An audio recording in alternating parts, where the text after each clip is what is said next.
Hello students, welcome back to my channel. तो आज के इस क्लास में हम पढ़ने वाले हैं BA fourth semester major paper 7 psychology. तो पिछले क्लास में हम 3 यूनिट कर चुके हैं, 3 यूनिट हम पढ़ चुके हैं, उसे रिलेटेड सारा क्वेश्चन करवा चुके हैं। बाकी जितना भी यूनिट बचा हुआ है वो आज के इस क्लास में हम कंप्लीट करेंगे। तो आज का ये क्लास पार्ट 2 रहने वाला है। तो चलिए हम क्लास को शुरू करते हैं। तो आज आपको करना क्या है कि क्वेश्चन पर ध्यान नहीं देना है, आपको सिर्फ टॉपिक याद रखना है। आपका टॉपिक है आज मानवतावादी मनोविज्ञान, और भी टॉपिक है आगे आपको समझ में आएगा। तो मानवतावादी मनोविज्ञान आपको याद रखना है। मानवतावादी से कुछ भी पूछे, अगर आपको नहीं आता होगा तो मानवतावादी का डेफिनेशन, इसकी मुख्य बातें, एग्जाम्पल, जो भी हम समझाएंगे आज की इस क्लास में वही सब भी लिख देना है। तो कम से कम आपको 5 से 6 नंबर भी मिल जाएगा। तो चलिए हम क्लास को शुरू करते हैं। तो मानवतावादी मनोविज्ञान, सबसे पहले यहाँ लिखा हुआ है ह्यूमनिस्टिक साइकोलॉजी, इसको हिंदी में बोलते हैं मानवतावादी मनोविज्ञान। तो मानवतावादी मनोविज्ञान क्या है और इसकी मुख्य बातें बताइए। तो मानवतावादी मनोविज्ञान कहती है कि हर इंसान अच्छा होता है और वह आगे बढ़ सकता है। इस मनोविज्ञान में इंसान को मशीन या बीमार व्यक्ति नहीं बल्कि सोचने समझने वाला और अपने फैसले लेने वाला इंसान माना जाता है। तो मानवतावादी मनोविज्ञान का क्या मतलब है, तो सबसे पहले आपको ये समझना है। तो मानवतावादी मनोविज्ञान यह नहीं देखता है कि इंसान बीमार है या फिर इंसान गलत है या फिर इंसान खराब है, बल्कि मानवतावादी मनोविज्ञान यह देखता है कि इंसान क्या बन सकता है, इंसान कितना आगे तक अपनी लाइफ में जा सकता है। तो सीधे बात अगर हम बोले, शॉर्ट में बोले, तो मानवतावादी कहती है कि हर इंसान के अंदर अच्छाई होती है। कोई भी इंसान जन्म से बुरा नहीं होता है, जन्म से वो अच्छा ही होता है, बल्कि जन्म के बाद उसका संगति उसको बुरा बना देता है। तो मानवतावादी का ये मतलब था। अगर हम उदाहरण दें तो मान लो कि एक बच्चा पढ़ाई में कमज़ोर है, कुछ लोग कहेंगे कि यह बच्चा कुछ नहीं कर सकता है, लेकिन मानवतावादी मनोविज्ञान क्या कहती है कि अगर इस बच्चे को प्यार मिले, समझ मिले और डांटे नहीं कोई और हौसला दे, लोग उसको सपोर्ट करें, तो वही बच्चा अच्छा कर सकता है अपने लाइफ में। तो ये था आपका मानवतावादी का मतलब, जो कि आपको याद रखना है। अभी चलिए इसकी कुछ मुख्य बातें हैं जो कि आपको लिखना है। इसमें ही आपको और लिखना है, मुख्य बातें के बारे में भी लिखना है। तो मुख्य बात में आपको क्या लिखना है कि हर व्यक्ति में कुछ अच्छा करने की ताकत होती है। इंसान अपने जीवन का निर्णय खुद ले सकता है। आत्मसम्मान और आत्मविश्वास जरूरी है। इंसान खुश रहना चाहता है। सही माहौल मिले तो इंसान अच्छा बन सकता है। तो ये कुछ मुख्य बातें हैं जो कि आपको लिखना है। तो सबसे पहले हम समझ लेते हैं कि हर इंसान अच्छा होता है, अच्छा करने की ताकत होती है इंसान में और हर इंसान अच्छा होता है। तो इस मनोविज्ञान के अनुसार कोई भी बच्चा या फिर इंसान जन्म से बुरा नहीं होता है। इंसान मशीन नहीं है, बल्कि मशीन को बटन दबाओ तो काम करेगा, लेकिन इंसान ऐसा नहीं होता है। इंसान सोचता है, इंसान समझता है और इंसान महसूस करता है। इसीलिए इंसान को मशीन की तरह नहीं देखा जाता है।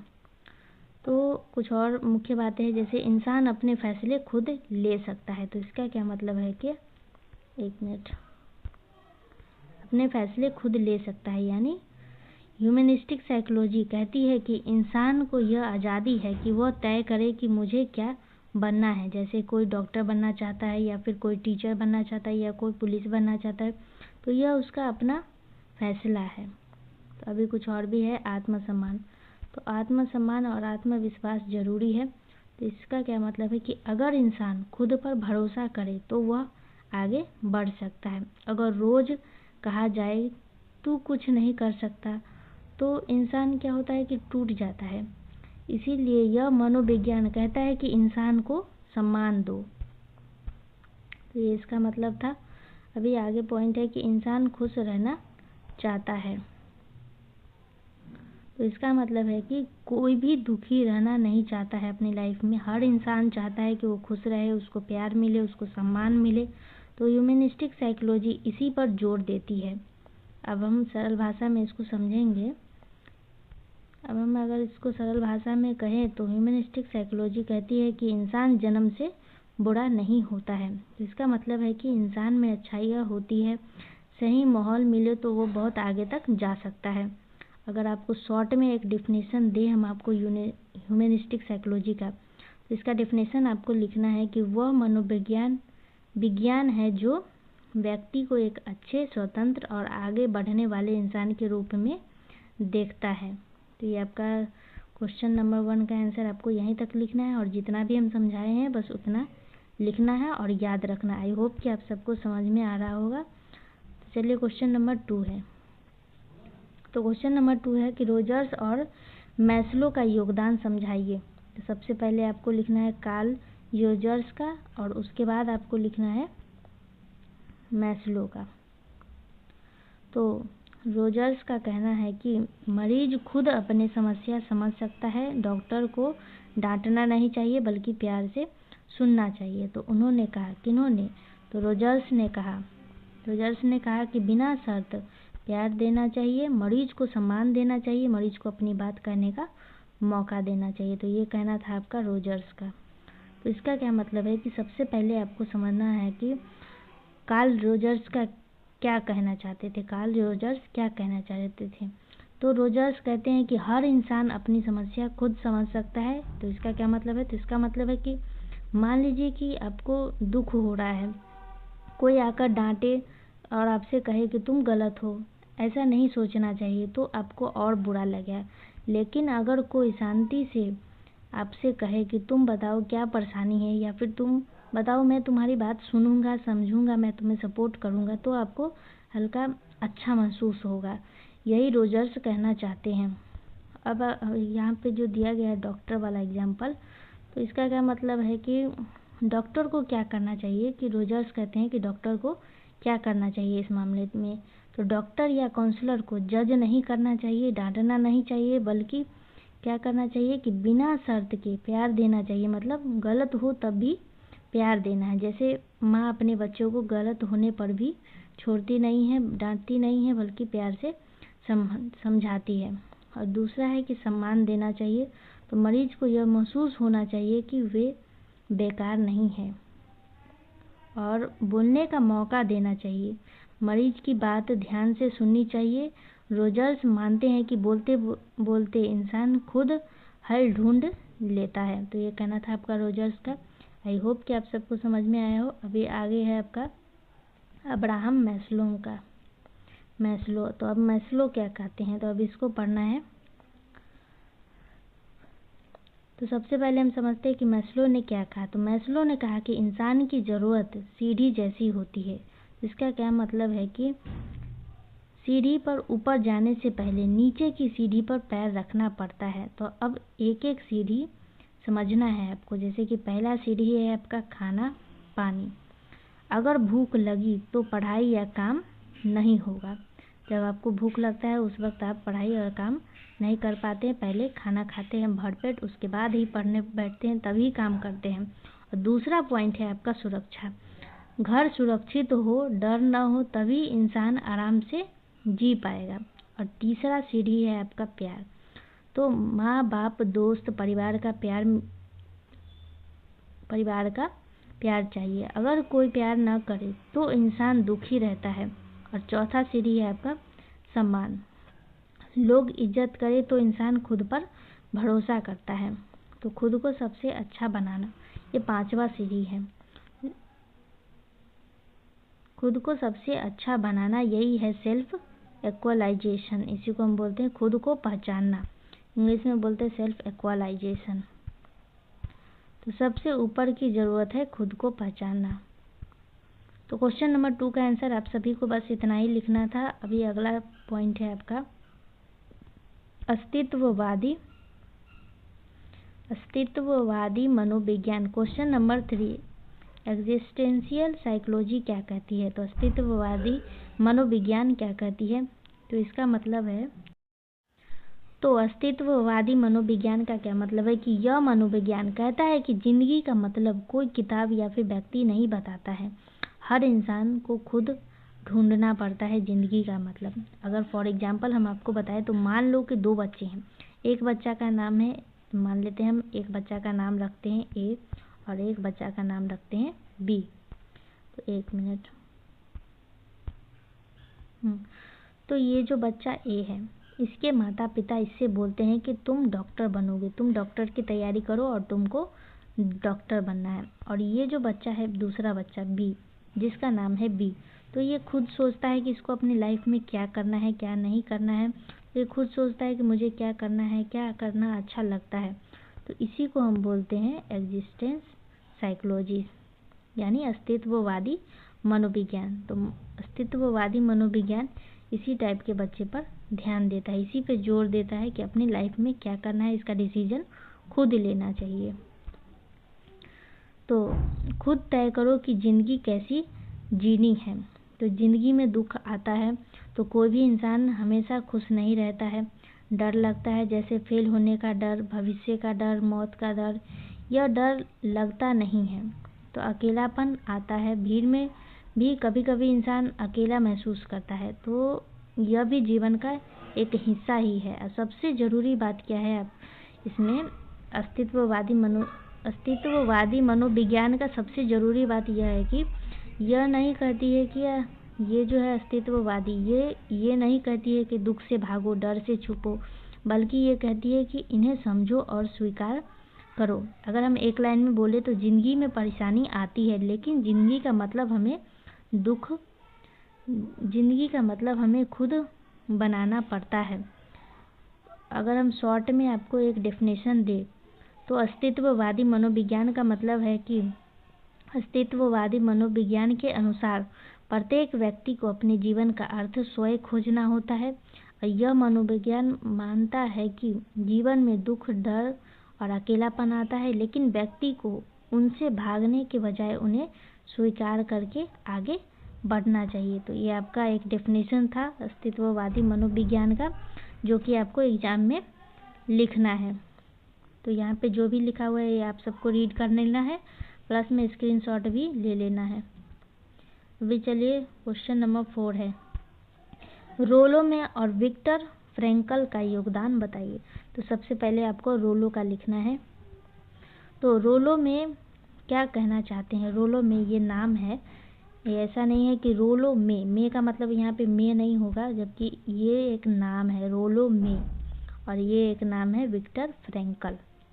तो रोलो में इनका क्या कहना था कि रोलो कहते हैं कि डर आना गलत बात नहीं है। अब सोचिए कि अगर आपको परीक्षा का डर है, भविष्य का डर है, तो क्या आप अकेले हैं? नहीं, बिल्कुल भी नहीं है आप अकेले। हर इंसान को डर लगता है, ऐसा नहीं है कि सिर्फ आप ही को लगता है, बल्कि हर इंसान को, हर स्टूडेंट को लगता है। तो डर से इंसान कैसे मजबूत बनता है। तो मान लो कि एक बच्चा पहली बार स्टेज पर बोल रहा है, डर लग रहा है, अगर वह बोले ही नहीं तो आगे कभी नहीं बोलेगा। अगर वो बोलेगा ही नहीं स्टेज पर तो आगे वो कभी भी नहीं बोल पाए। लेकिन वह डर के बावजूद भी बोले, अगर उसको डर लग रहा है लेकिन फिर भी बोलने की कोशिश करे, तो अगली बार उसका क्या होगा कि उसके मन से डर खत्म हो जाएगा। इसीलिए रोलो में का कहना है कि डर से भागो मत, डर का सामना करो। तो अपने फैसले खुद लेना क्यों ज़रूरी है।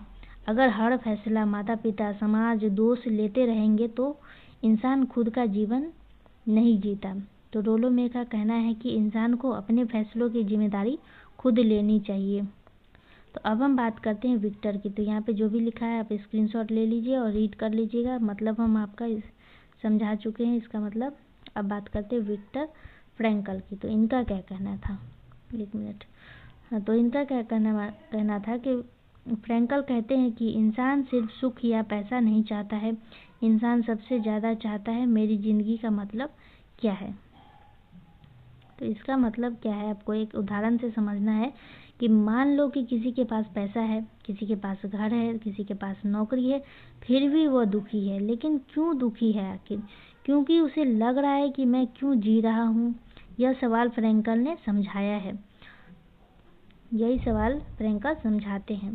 तो इंसान सबसे ज़्यादा जीवन का महत्व ढूंढता है कि आखिर वो क्यों जी रहा है।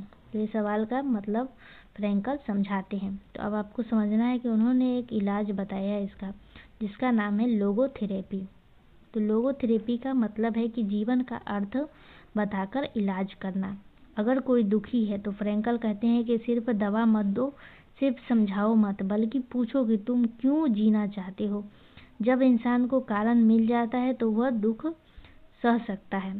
तो एक अगर हम उदाहरण दें तो फ्रैंकल खुद बहुत कठिन जीवन से गुजरे हुए हैं। उन्होंने देखा कि जो लोग अपने जीवन का मतलब ढूंढ लेते हैं वही मुश्किल समय में भी टूटते नहीं।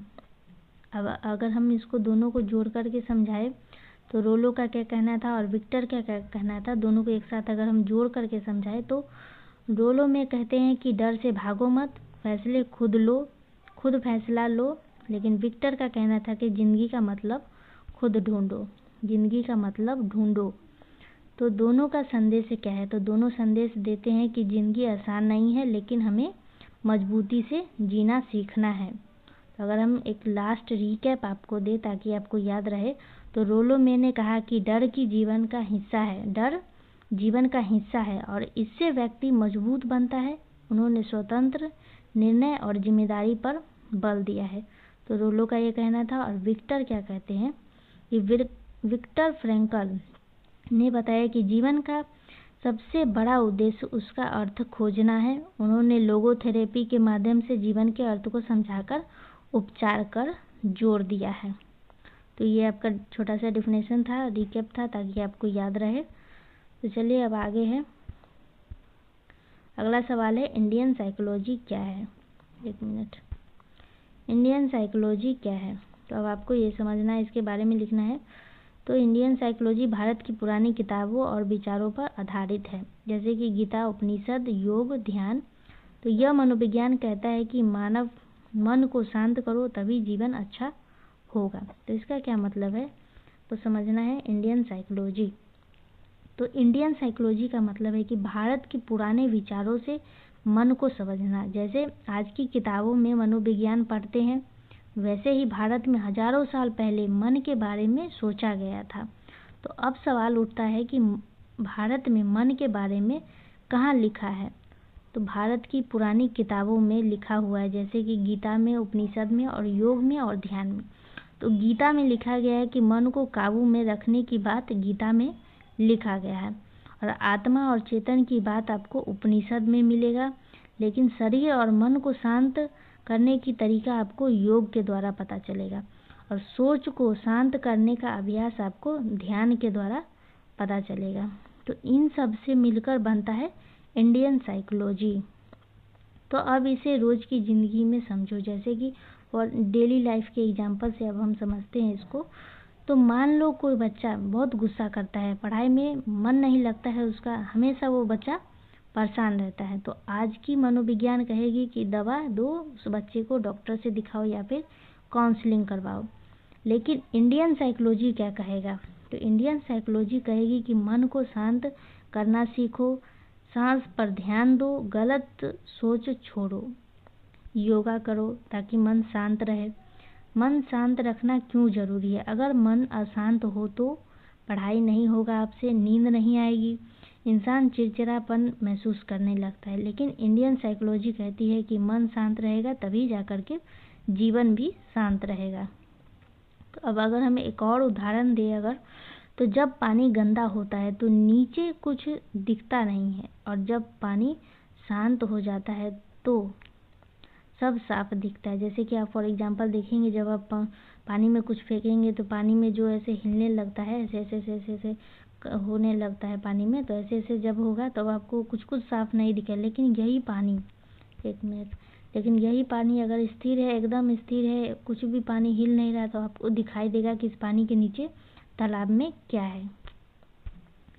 तो यही मेरा कहना था कि जब पानी गंदा होता है तो नीचे कुछ दिखता नहीं है, जब पानी शांत हो जाता है तो सब साफ दिखाई देता है।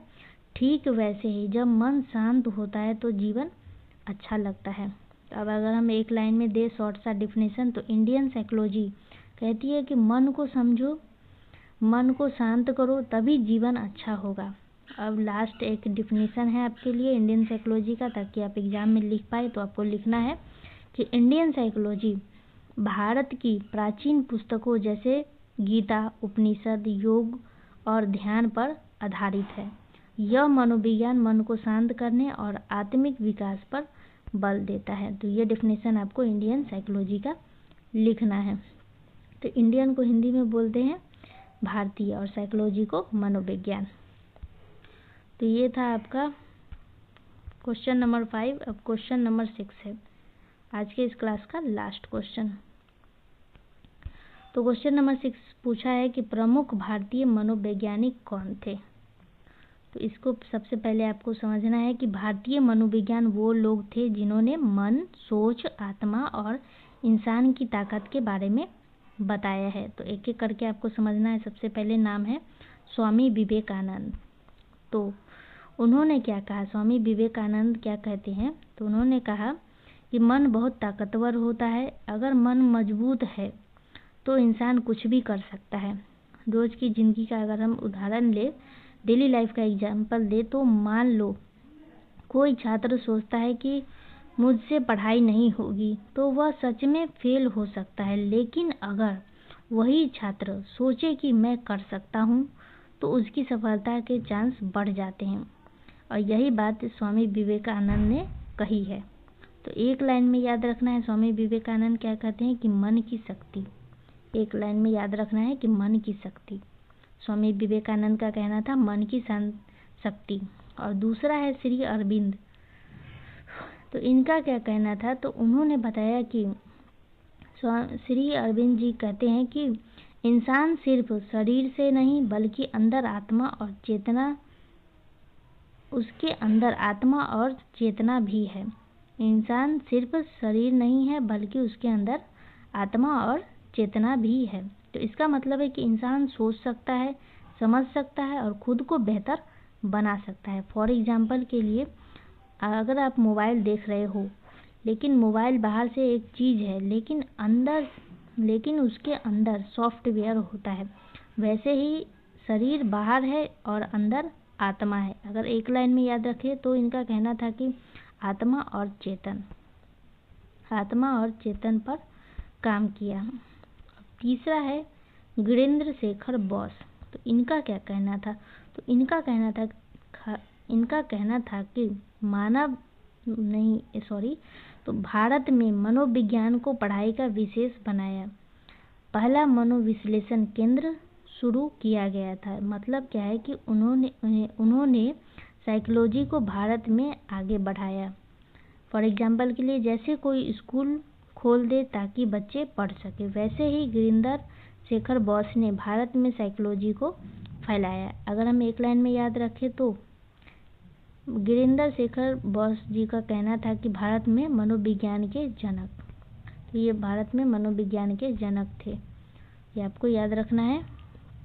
अभी शॉर्ट में अब तीनों हम आपको समझाए। तो प्रमुख भारतीय मनोवैज्ञानिक स्वामी विवेकानंद जी और श्री अरविंद और गिरीन्द्र शेखर बोस थे। तो ये मनोवैज्ञानिक थे ये सब।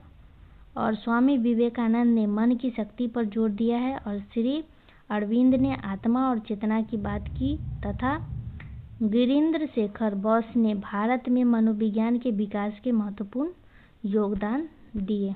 तो ये था आपका इन सभी का मतलब। बीच बीच में जो भी हम थोड़ा मिस्टेक किए हैं बोलने में, उस पर ध्यान नहीं देना है। बाकी जो हम समझाए हैं बस उस पर ध्यान देना है और एग्ज़ाम में लिख कर के आना है। आप सभी को बेस्ट ऑफ लक, कि आप सभी का एग्ज़ाम बहुत अच्छा जाए। तो चलिए, आज का क्लास आप सभी का कंप्लीट हो चुका है। मेजर 7 पूरा कंप्लीट हो चुका है। तो आज का क्लास यहीं पे एंड करते हैं। अपने दोस्तों के साथ शेयर कर देना है। वीडियो अच्छा लगा तो लाइक कर देना है, सब्सक्राइब कर देना है चैनल को। तो चलिए, धन्यवाद आप सभी का।